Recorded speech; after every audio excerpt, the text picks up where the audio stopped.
Ciudad del Alto y una gente de la derecha vienen a trabajar en los hermanos. Si quieren más obras, ahí está el Catana. Si quieren más obras, ahí está la Felipe Banca.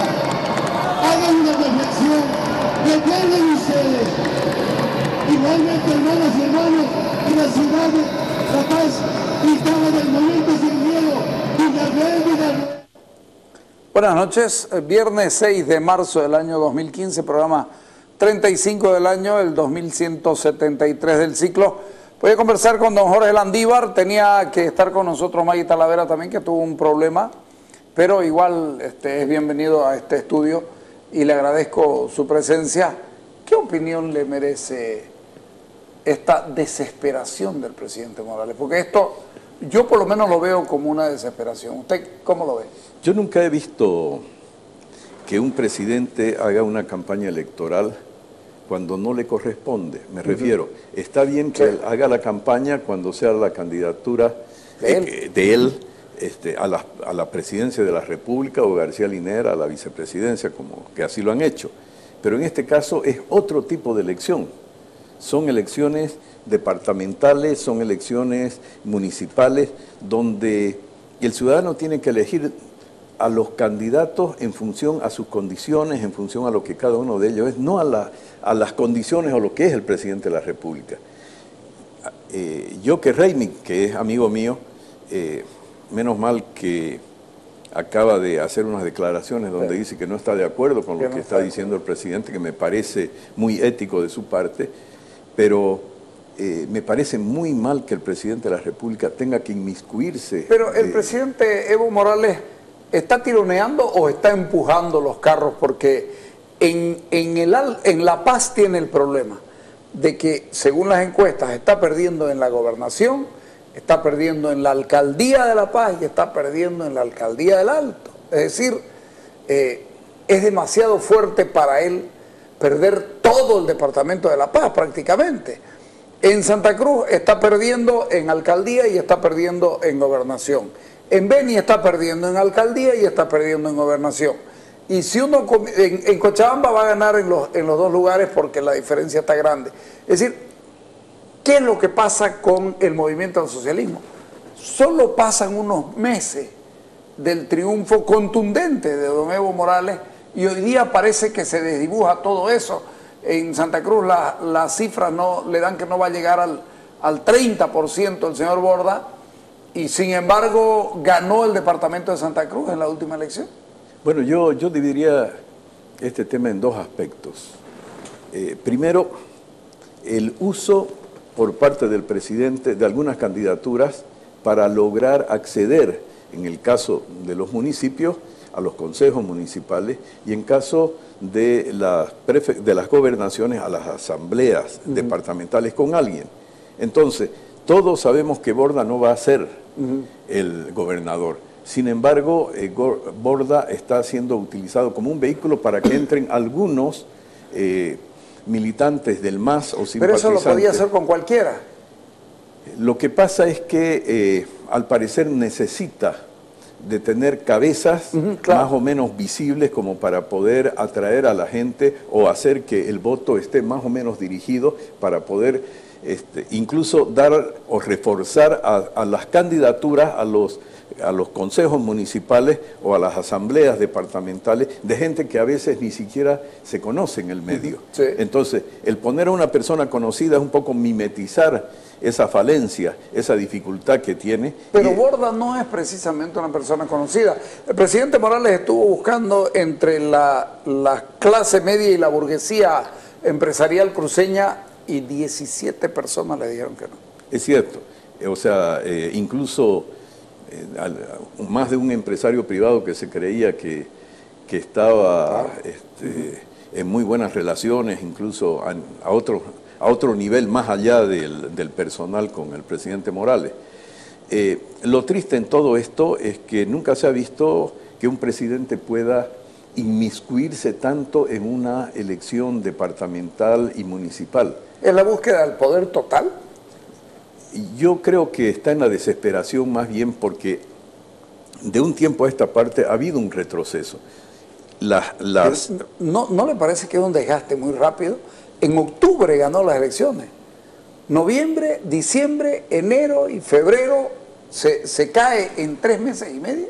Yo diría que lo que el presidente no ha entendido todavía es la gran diferencia que hay cuando el ciudadano dice yo quiero que este señor sea mi presidente y cuando dice yo quiero que este señor sea mi alcalde, este sea mi consejo, este sea mi gobernador, que el ciudadano sabe discriminar muy bien una elección nacional de una departamental y sabe que sus intereses locales son tal vez en determinados momentos más importantes que el interés en su conjunto, porque el ser humano es egoísta por naturaleza, claro. Entonces regionalmente... Además el gobierno local es el más cercano. Claro, y cuida mucho, el ciudadano cuida mucho. De ahí... Eso explica, por ejemplo, el nivel de preferencia que tiene, en este caso, Rubén Costas o en el caso de Suárez en el Beni. Y aquí lo importante que hay que saber más o menos diferenciar es que el voto nacional no se traduce en el voto regional. Y candidaturas como el caso de Rubén Costa o el caso de Ernesto Suárez, donde la diferencia entre el primero y el segundo es 10 o más %, ya es muy difícil que quien está abajo del 10% pueda remontar. Entonces, en el Beni la diferencia está como ya es por menos, 6%. Pero aún así, de todas maneras, el Beni es un poco más peleado, es más conflictivo. Claro, la presencia de un MNR fuerte todavía, ¿no? Claro, y Giordano que no ayuda a la oposición, sino más bien se pone como un escollo para que la oposición pueda aumentar su caudal electoral. ¿Usted lo ve bien o lo ve mal eso? Es decir, uno tiene que tener la posibilidad de tener varias candidaturas o hay que entrar a este asunto de ellos o nosotros. Lo que pasa ¿Qué es más democrático? A ver, yo lo que veo, por ejemplo, en la actitud del MNR, veamos qué ha pasado en el Parlamento, ha habido una utilización de un vehículo electoral y después una parte y lo ha dejado a la oposición debilitada y ellos aparecen colgados de otro lado y dispuestos a negociar con cualquiera. Entonces, no sé yo que si Sandro Giordano está en esa actitud en el Beni, pero desde luego para la democracia, para los pesos y contrapesos, el hecho de que haya una figura de esta naturaleza, es decir, que se configure un gobierno de esta manera, hace que quien esté con concejales obtenidos o con asambleístas ganados, dispuestos a negociar, porque finalmente así termina la cosa, no sé si le hace bien a la democracia. Yo creo que lo que conviene es una buena oposición y un buen oficialismo para que haya los pesos y los contrapesos, que es lo que de alguna manera alimenta un gobierno tanto municipal como departamental. ¿Qué significaría para el movimiento al socialismo perder el Departamento de La Paz en su conjunto, por lo menos las 3 elecciones más importantes? Revilla parece haberse ido lejos y creo que ha cometido un error grandísimo desafiando al segundo, al que le lleva 25 puntos. Uno no desafía, uno puede aceptar o no un desafío, pero uno no desafía al que va abajo, ¿no es cierto? Así es. Esa es una regla de la democracia y de las elecciones, ese es un error. 2, Soledad Chapetón de Samuel Doria Medina le lleva varios puntos a un patana que lo hemos visto el otro día abriendo un maletín para que le pongan la plata, que es la actitud más clara del soborno, ¿no? Al que sobornan, hasta en las películas uno lo ve, no le agarra la plata, abre el bolso, ponérmelo ahí, ¿no? Pero yo no la toqué esa plata, ¿verdad? Esa en segundo lugar. Y tercero, aparece un Félix Pazzi con grandes posibilidades de ser gobernador de La Paz. A ver, lo primero, yo creo que es un error político de parte de Revilla hacer crecer al adversario a través de este tipo de... Visibilizar. Sí, de desafíos. Tendrá su motivo, no sé, alguien le está manejando la estrategia política, pero desde afuera se puede ver que ese es un error porque es agrandar al adversario, y eso es básico. Por el otro lado, yo creo que nunca se ha visto a un presidente tan inmiscuido en el tema electoral, que yo diría hace daño porque no es su elección, es la elección de los, ¿qué le dicen? Subgobiernos o... Sí, de los gobiernos subnacionales. Los gobiernos subnacionales.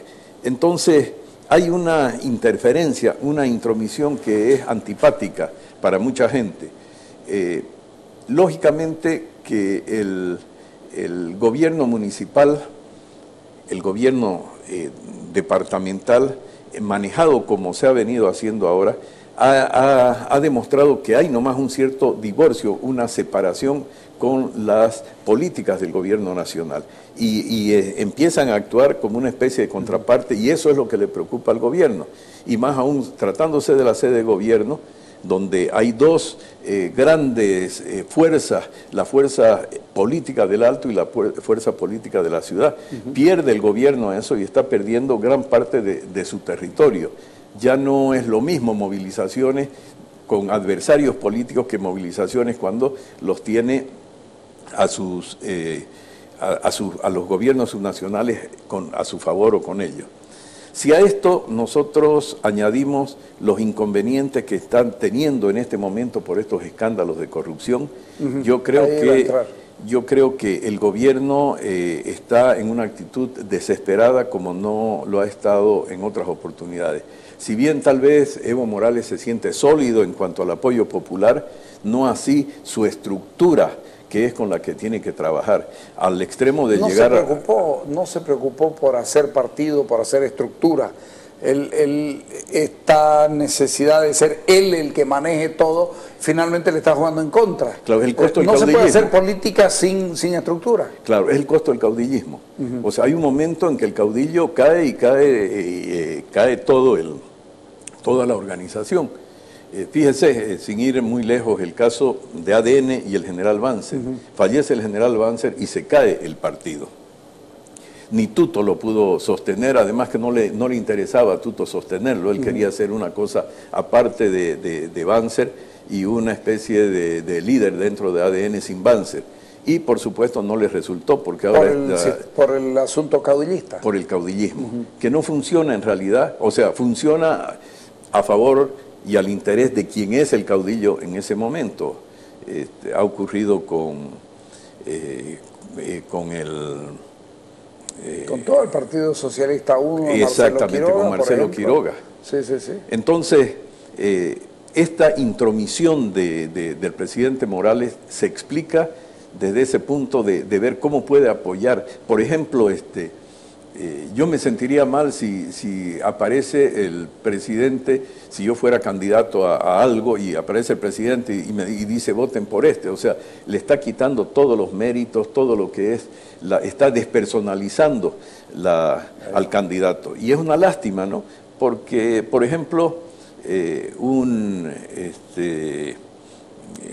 Reimi Ferreira, que ahora ha salido respondón porque ya se sintió mal con esta intromisión del presidente, como diciéndole, déjeme también que yo actúe solo. Es decir, no quiere tanto, no se mezquina, pero tampoco quiere que el presidente venga a apoyarlo exageradamente en Santa Cruz. Él quiere demostrar que puede.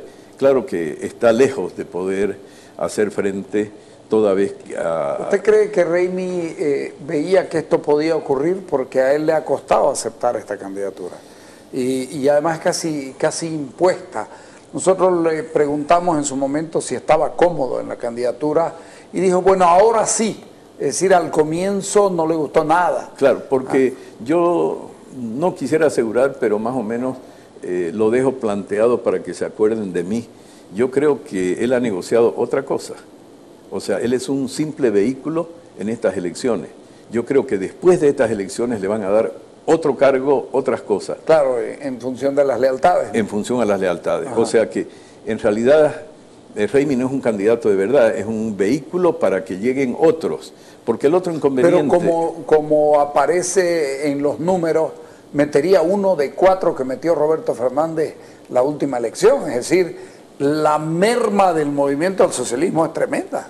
Claro, lo que pasa es que el movimiento al socialismo y sus dirigentes en Santa Cruz, en lugar de tratar de ganar, por decir así, una clase media, han conflictuado no solamente con la clase alta, sino con la clase media, y se han desnaturalizado dentro del acontecer político departamental. Entonces, de ahí que anda buscando Evo Morales a los que en realidad han sido apartados por esta clase política militante del masismo. Y de ahí es que aparecen buscándolo a Dabdú de los empresarios privados, o aparece el propio Raimi Ferreira, o sea, tratando de ganar nuevamente. A Julio Roda, incluso Julio Roda le dijo que no iba a ser ministro. Julio Roda le negó la posibilidad de ser ministro. A Evo Morales le dijo que no le interesaba. Ahora, lo que pasa también con Evo Morales, con el presidente, es que se equivoca con la actitud del empresariado cruceño. O sea, al empresariado le interesa estar bien con los gobiernos, cualquiera que sea. Sobrevivir. Pero no ser militante de ese gobierno. Y son pocos los que se equivocan, incluso dentro del empresariado, y se prestan para ser ministros o ocupar algún cargo político. Cuando en realidad la tendencia siempre del empresariado ha sido de estar bien con los gobiernos. Y que sus Porque dirigentes... tiene que sobrevivir, pues, ¿no? Claro, Uno claro. lo tiene que entender. Porque si no vienen, como ha ocurrido siempre, represalias, medidas económicas que Ahora, pueden... Fíjese que de esto que usted dice de los empresarios, y voy a hacer un aparte, esto lo instituye muy bien el MNR cuando comienza a darle más espacio a los empresarios. Así es. Primero los tenía a los hombres, los empresarios en los partidos tradicionales. Uno podía encontrar a la clase media y a la clase empresarial metida en los partidos. Con el MNR viene, los hace ministros. Y después los empresarios deciden, no, nosotros hacemos o ministros o viceministros a nuestros empleados para discutir de igual a igual. Al final de cuentas, todos los ministros y viceministros empleados, los empresarios privados, llegaron al gobierno y dieron en favor del gobierno y muy poco en función de los intereses regionales. Usted lo debe recordar. Sí, no, y es más, tenemos un Osvaldo Monasterio, por ejemplo, uno de los empresarios puestos por el MNR, o Aguirre Lavallén, un empresario puesto por ADN. Pero esto viene, yo diría, de mucho antes. Los varones del estaño ponían a sus abogados para que sean parlamentarios. Y eso se ha ido un poco reproduciendo. Siempre los intereses hay parlamentarios que responden a ciertos intereses de una determinada clase, de un determinado grupo económico. Ahora, lógicamente que en ese sentido ha habido un cierto cuidado de tener un parlamento con un cierto nivel. Y cuando hablo de un cierto nivel, hablo de un cierto nivel de conocimiento, si vale el término, de intelectualidad. Así es. Eso está muy venido a menos en este momento, porque... Hoy el corporativismo se expresa en otro tipo de cosas. Yo los escucho hablar contra las corporaciones, estas cosas me causa gracia, porque si uno mira, por ejemplo, los transportistas tienen en la Cámara de Diputados, tienen el masismo, tiene transportista, lo tiene a Guerrero. En la Asamblea Departamental, el primer candidato es un transportista, y también tienen uno en el Consejo Municipal. Los gremiales se expresan muy bien en la línea de Johnny y Roberto Fernández, es decir, uno los puede ver, o incluso con el grupo de Cire Bravo, Labardens en el MNR, es decir, el corporativismo, como diríamos, popular, el corporativismo popular se expresa muy bien en la mayoría de los partidos, por lo menos en Santa Cruz funciona así. Ahora, no podemos desconocer que aún así, con los inconvenientes de que el corporativismo esté inmerso dentro del acontecer político, el nivel que tenían antes, tanto el Parlamento como los consejos, era otro. Sí, claro, ahora había conocimiento. Sí, y se estudiaba. Ahora, por ejemplo, ¿qué es lo que sucede? ¿Por qué el MAS no puede tener un buen candidato para la gobernación cruceña? Porque resulta de que el masismo en la gobernación se ha dedicado a conflictuar, no a construir. Y lo mismo iba a suceder con la alcaldía municipal si los concejales no hubieran negociado con don Percy Fernández. Hubiera sido otra cosa. Ahora, no sé si para bien o para mal, eso tendrá que juzgarlo el ciudadano. Pero en el caso de la gobernación, por ejemplo, ellos han evidenciado que han conflictuado, han llegado a conflictuar la Asamblea Departamental al extremo que diría yo que la labor incluso de fiscalización ha caído no al nivel de un estudio, de un análisis, ha caído a la simplicidad de una denuncia pública y nada más. Sí. O sea, sin estudios, sin nada. O sea, oponerse por oponerse, aún sin saber a fondo si lo que se están oponiendo es correcto. O sea, se ha desnaturalizado la representación política en la Asamblea Departamental y en gran medida también ha ocurrido lo propio en el Consejo Municipal. Bueno, y pasó que no tuvieron candidatos propios. Roberto Fernández en el municipio, Jerez Justiniano en la gobernación, y cuando les toca ponen a un hombre que, para bien o para mal, no va a lograr mayor votación y va a demostrar que una cosa es el MAS con Evo y otra sin Evo. ¿Le pido un corte? Sí, cómo no. Dale.